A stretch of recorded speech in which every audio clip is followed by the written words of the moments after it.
Vamos fazer o seguinte, vamos olhar o VT e na volta o Vene atualiza a gente sobre quem pode voltar ao time nessa partida. Rodolfo. O Flamengo vem driblando os desfalques e focado em uma das principais competições da temporada, Libertadores. O mais recente que o time não vai poder contar é Luiz Araújo, que passa por cirurgia nesta quarta-feira. Já o retorno dele só deve acontecer em até 2 meses. Mas o time terá a volta de De La Cruz, além de ter à disposição os últimos reforços: Gonzalo Plata, Alexandro e Alcaraz. O desafio é contra um dos times que, atrás do Flamengo, tem uma das melhores defesas da Libertadores. A equipe de Tite sofreu 5 gols, enquanto os uruguaios levaram 6. Na parte ofensiva, o rubro-negro marcou 13 vezes na Libertadores, além de criar 22 chances. Já o Peñarol fez 16 gols e teve 21 oportunidades de balançar as redes. Contra o time uruguaio, o rubro-negro não tem um bom retrospecto. Na competição, em 4 partidas, foram 3 vitórias do Peñarol e um empate, além do Flamengo ainda não ter conseguido vencer no Maracanã. Para quebrar o tabu, o Flamengo terá mais uma vez o apoio da torcida e a força da equipe para sair com o pé direito na primeira disputa por uma vaga das semifinais da Libertadores. Fala comigo, Vene Casagrande. Tem atualização sobre o treinamento? O Tite diz muito, né, no treinamento sobre como vai ser, né? Pois é, não tem como a gente trazer aqui o provável time do Flamengo, porque o treino de hoje vai acontecer ainda. Vai começar às 3 horas da tarde e nessa atividade o técnico Tite vai definir a equipe titular para encarar o Peñarol, essa partida que vai acontecer amanhã no Maracanã.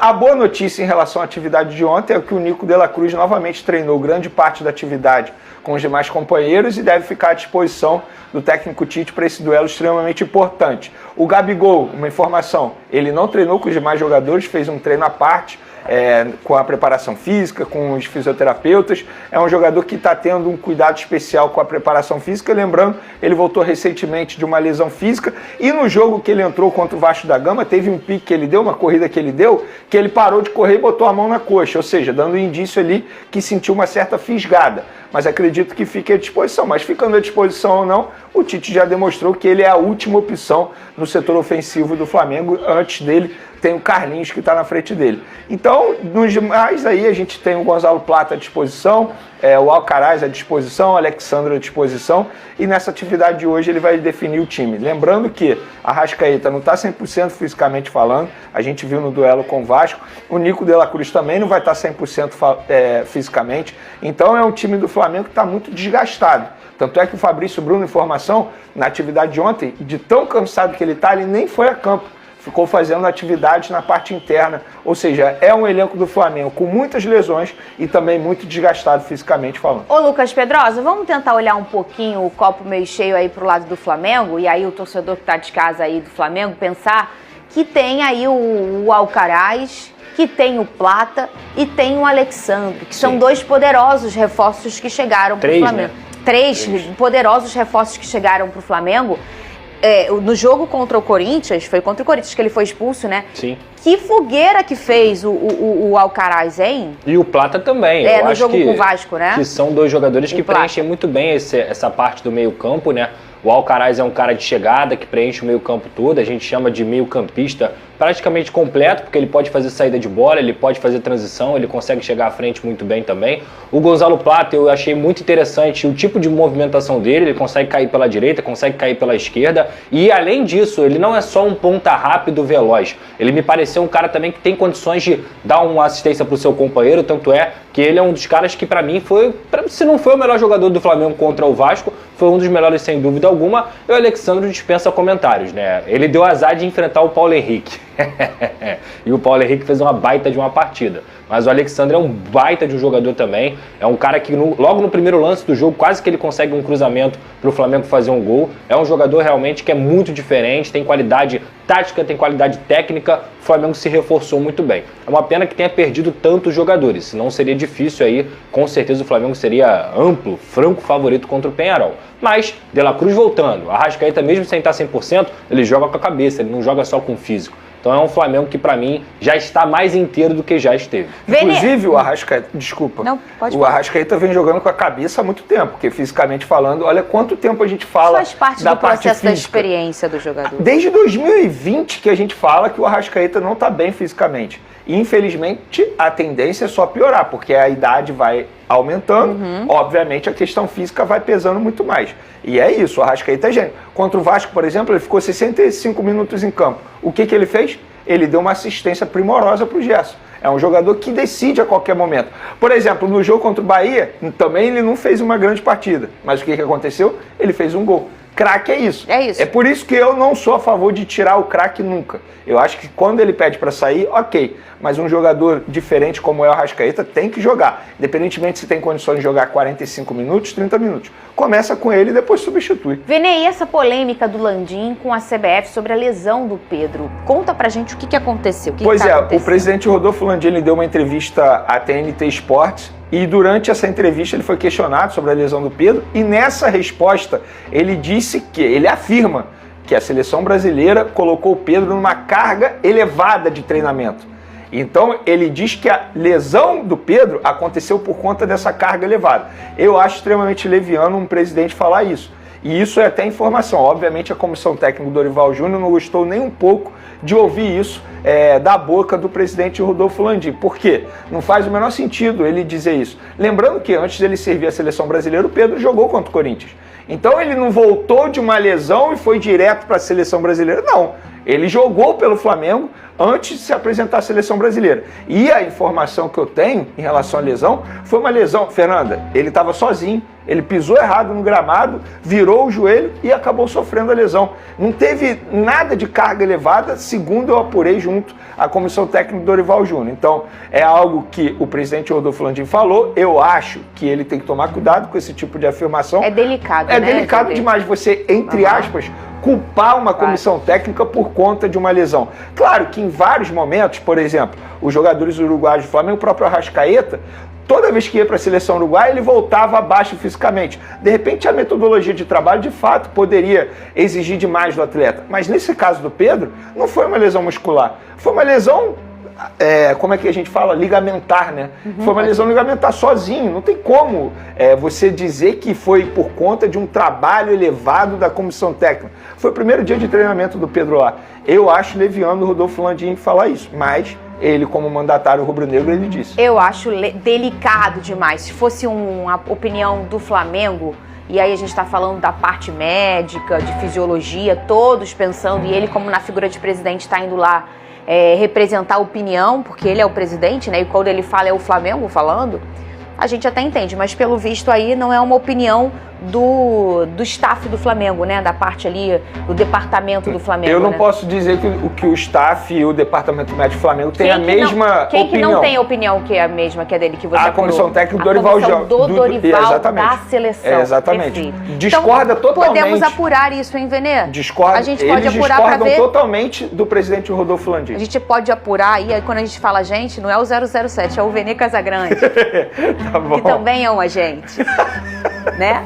Você pode apurar para ver se a comissão do Flamengo concorda com o Landim. Perfeito, isso é interessante da gente falar. Bora falar sobre Gabigol. Mais uma vez preterido pelo Tite. O Tite coloca primeiro o Carlinhos para depois colocar o Gabi. O Carlinhos entrou aos 18, o Gabi entrou aos 38. E de novo não foi bem. O Gabigol não fica no Flamengo para a próxima temporada. Eu estava conversando com o Júnior Pedroso, que é o representante do Gabigol, e o Júnior contou que ele tem sondagens de fora, da Inglaterra, da Turquia e da Itália, mas vai dar preferência a clubes brasileiros. O Bahia está interessado, essa notícia surgiu hoje, acho que faz bastante sentido, o Rogério Ceni gosta bastante do Gabigol, o Everton Ribeiro é um dos principais parceiros do Gabi, seria alguém para resolver os problemas de gol do Bahia para o próximo ano, muito mais jogador, por exemplo, do que o Everaldo. Notícia que eu tenho contado para vocês há bastante tempo é de que o Palmeiras tem reais intenções de contratá-lo. E aí, só para completar sobre o Corinthians, alguns setoristas do Corinthians cravaram que o Gabigol vai assinar com o Corinthians, que já tem um acordo verbal. Informação que eu tenho, a partir do Júnior Pedroso, que é o empresário do atleta, é de que nem existiu conversa desde aquele episódio em que o empresário foi a público para afirmar que não tinha negociação. O Augusto Melo havia afirmado que tinha proposta, e ele falou, não, nunca negociei com o Augusto Melo, tá? Com o Twitter, tá sempre alguém postando alguma coisa nova, né? A gente estava sempre mais informado, bem informado. Agora as informações chegam mais picadas, né? Gustavo Bruno me pergunta se eu vi o jogo do Al Hilal hoje. É um escárnio ver o Flamengo do Tite e depois assistir ao Al Hilal. não parecer ser o mesmo esporte. Mister jogando com 2 craques de meia e 2 atacantes. Pois é. E eu ainda tive que ouvir hoje, o que eu acho, essa eu não vou nem botar ele falando, vou só contar. Nessa entrevista do Landim, lá pro TNT, ele teve a cara de... Rapaz, ele odeia o Jorge Jesus. Estou convencido que ele odeia o Jorge Jesus. Ele teve a cara de pau de desmerecer o trabalho do Jorge Jesus e aquela campanha espetacular de 2019, alegando que em 2019 o Flamengo fez um timaço e o Jorge Jesus veio aqui com coisas inovadoras, pelo menos isso ele reconhece, e os adversários não eram tão fortes, não estavam preparados. Por isso aquela distância tão grande de pontos. Por isso a conquista da Libertadores e do Brasileiro ao mesmo tempo. Isso é possível, cara. Vê se é possível. Aquele Flamengo de 2019, se estivesse jogando até hoje, naquele nível, ia ganhar tudo de novo, gente. Não interessa que o Botafogo se reforçou, não interessa que o Palmeiras se reforçou, não interessa que os outros times, por causa daquele escândalo que foi o Flamengo em 2019, passaram a investir mais. Mas aquele time é inigualável. Aí vem o presidente do Flamengo e diminui o próprio feito do time. Não, os clubes não eram tão fortes, a tática que o Jorge Jesus trouxe era realmente inovadora. Hoje em dia todo mundo joga assim. Que todo mundo que joga assim é o paspalho. Que todo mundo que me mostra um time no Brasil que joga igual o Flamengo 2019 do Jorge Jesus. Um só, basta um só. Ah, não, aquele negócio de marcar saída de bola, ninguém fazia, hoje em dia todo mundo faz. Não é só saída de bola, Landim. Você realmente não sabe porra nenhuma. Você vai fazer 6 anos no Flamengo e mais uns 2 que você passou no primeiro mandato do Bandeira e não aprendeu nada sobre o futebol. Você continua a ser a granfina de narinas de cadáver do Nelson Rodrigues, aquela que entrava no Maracanã e perguntava quem era a bola. É inacreditável essa declaração do Landim, além de escrota, é de uma ignorância futebolística assustadora. Mas ele disse isso com a maior cara de pau, naquela época, não sei lá. Tudo para quê? Para diminuir o trabalho do Jorge Jesus. E agora o Gustavo está aqui dizendo que o Al Hilal joga com 2 meias e 2 atacantes. Como jogava o Flamengo? 2 meias e 2 atacantes. Quem faz isso aqui hoje em dia? Pois é.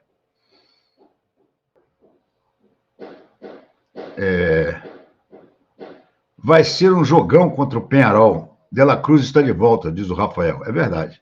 De La Cruz está de volta e eu espero que ele volte bem. Porque se a gente lembrar, o último jogo do De La Cruz foi aquele jogo em que ele acabou se machucando contra o Bahia, mas antes ele deu aquela cobrança de córnea cortada na cabeça do Bruno Henrique. Foi a única coisa boa que ele fez naquele jogo. Aquele jogo ele jogou muito mal. Tudo bem, era o jogo que tinha acabado de morrer o Esquerdo, que tinha sido colega de divisão de base do De La Cruz e tudo, mas ele teve uma atuação muito abaixo. MP, qual é o seu time de favorito de Star Wars? Eu acho que é a Vingança do Jedi. Paulo diz, Renato, desculpa, eu estava tão de cabeça quente com esse Tite e com essa diretoria que ia até bloquear o YouTube até o final. Não, faça isso. Não faça isso. Gustavo Bruno diz assim, Valim esteve em um podcast, achei interessante várias falas dele, inclusive autorizando o Paparazzo a conversar com o Jorge Jesus, e que dizendo que não existe essa coisa de comprar de Alexandre. Mas, Gustavo, qual é a... Imagina que o João Guilherme precisa de autorização para falar com o Jorge Jesus? Do Valim? Pô. Ele deve ter dado a entender que ele está pensando em trazer o Jorge Jesus de volta. E aí pode ter passado um número através do qual ele tem falado com o Jorge Jesus. Só se foi isso. Mas vamos em frente aqui a Flamengo, é isso mesmo. Com o Flamengo buscando reforçar o elenco para 2025, a diretoria identificou uma oportunidade interessante no mercado. A grave lesão de Pedro deixou uma lacuna significativa na equipe, o que levou o clube a avaliar alternativas. No entanto, devido ao fechamento da janela de transferências, a decisão foi confiar nos jogadores já disponíveis no elenco, como Gabigol e Carlinhos, apesar de questionamentos sobre as escolhas de Tite. Mesmo com as eleições para presidente se aproximando, o planejamento para a próxima temporada já está em andamento. Merentiel, ex-Palmeiras e atualmente no Boca Juniors, é um nome que agrada a comissão técnica e a gestão do clube. O atacante uruguaio tem contrato com Boca até 2027 e vem se destacando na equipe argentina. O Flamengo enxerga nele uma solução para suprir a ausência de Pedro, especialmente em um momento em que não há outro jogador no elenco capaz de manter o mesmo nível de desempenho como centroavante. No entanto, sua contratação não será fácil, com seu valor estimado em 6 milhões de euros, cerca de 36,6 milhões de reais. Essa movimentação reforça o compromisso do Flamengo em se manter competitivo e buscar títulos, e a chegada de Merentiel poderia ser um passo importante para fortalecer o ataque rubro-negro para as competições do próximo ano.